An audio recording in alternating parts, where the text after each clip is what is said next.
Job, chapitre 39.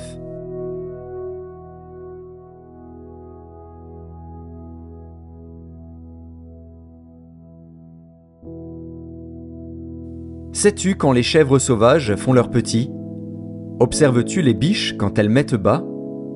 Comptes-tu les mois pendant lesquels elles portent? Et connais-tu l'époque où elles enfantent?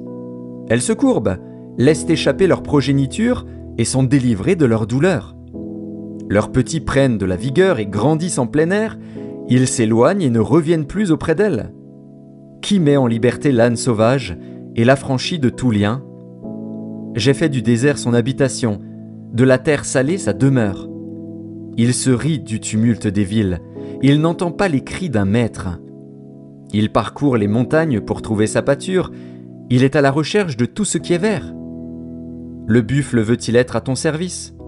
Passe-t-il la nuit vers ta crèche? L'attaches-tu par une corde pour qu'il trace un sillon? Va-t-il après toi briser les mottes des vallées? Te reposes-tu sur lui parce que sa force est grande? Lui abandonnes-tu le soin de tes travaux? Te fies-tu à lui pour la rentrée de ta récolte? Est-ce lui qui doit l'amasser dans ton air? L'aile de l'autruche se déploie joyeuse, on dirait l'aile, le plumage de la cigogne. Mais l'autruche abandonne ses œufs à la terre et les fait chauffer sur la poussière. Elle oublie que le pied peut les écraser, qu'une bête des champs peut les fouler. Elle est dure envers ses petits, comme s'ils n'étaient point à elle. Elle ne s'inquiète pas de l'inutilité de son enfantement. Car Dieu lui a refusé la sagesse, il ne lui a pas donné l'intelligence en partage. Quand elle se lève et prend sa course, elle se rit du cheval et de son cavalier. Est-ce toi qui donnes la vigueur au cheval et qui revêt son cou d'une crinière flottante?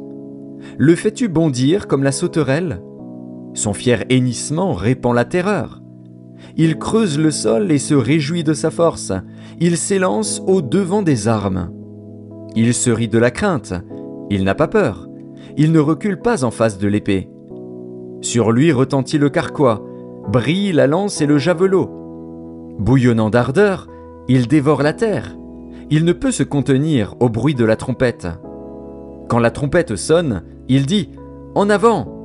Et de loin il flaire la bataille, la voix tonnante des chefs et les cris de guerre.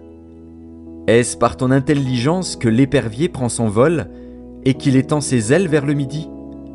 Est-ce par ton ordre que l'aigle s'élève et qu'il place son nid sur les hauteurs? C'est dans les rochers qu'il habite, qu'il a sa demeure, sur la cime des rochers, sur le sommet des monts. De là il épie sa proie, il plonge au loin les regards. Ses petits boivent le sang, et là où sont des cadavres, l'aigle se trouve.